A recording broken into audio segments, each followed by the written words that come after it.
Guard. KUTAW question sa inyong duha be. Go answer man. Ha? Wala answer, no answer. No answer? Dili undangon tanan eh. Unsa nga pinulungan na pinulungan. Unsa nga pinulungan nga sakto kung imong i-pronounce og sayop. Tapos sayop kung imong i-pronounce og sakto. Tawag yun. Tawag yun ba? Sabra. Ang sayop, i-pronounce og sakto. Unsa nga pinulungan ang sakto kung i-pronounce nimo og sayop. Tapos sayop siya kung i-pronounce nimo og sakto. Limo ginagutaw ah. Naman. Unsa nga pinulungan nga sakto kung i-pronounce nimo og sayop. Sayop. Pero sayop siya kung i-pronounce nimo og sakto.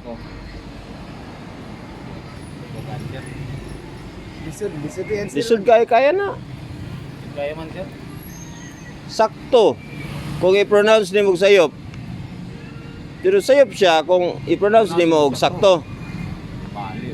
Murag ibalik lang, ibaliktad.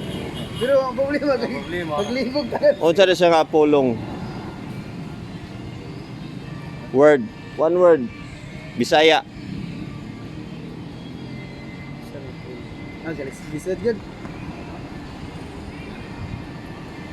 Kutaw ang utok. KUTAW pa more. Kutaw ang Unsa ba na? 500. Tanta 500. Wala. Lisod eh. Bisag sa kalibo, hindi cancel na. Unsa nga pinulungan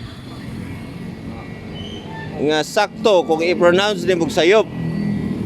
Pero sayop kung i-pronounce nimo og sakto. Sakto kung i-pronounce nimo og sayop. Lisod yun.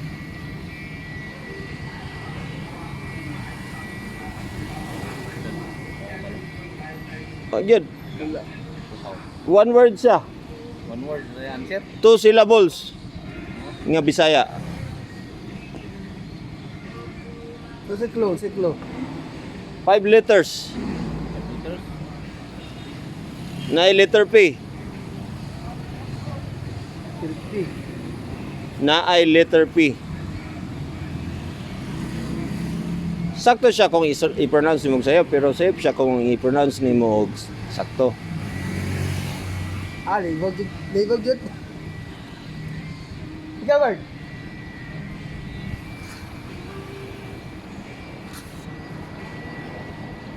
Lagi ka yan sila na. Good.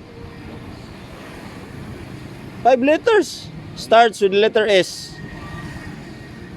Sayop. Correct! Correct! Nga naman. Kung i-pronounce nimo og sayop, sakto siya. Ang sayop nga word, kung i-pronounce nimo og sayop, sakto siya. Pero kung i-pronounce nimo og sakto, sayop siya.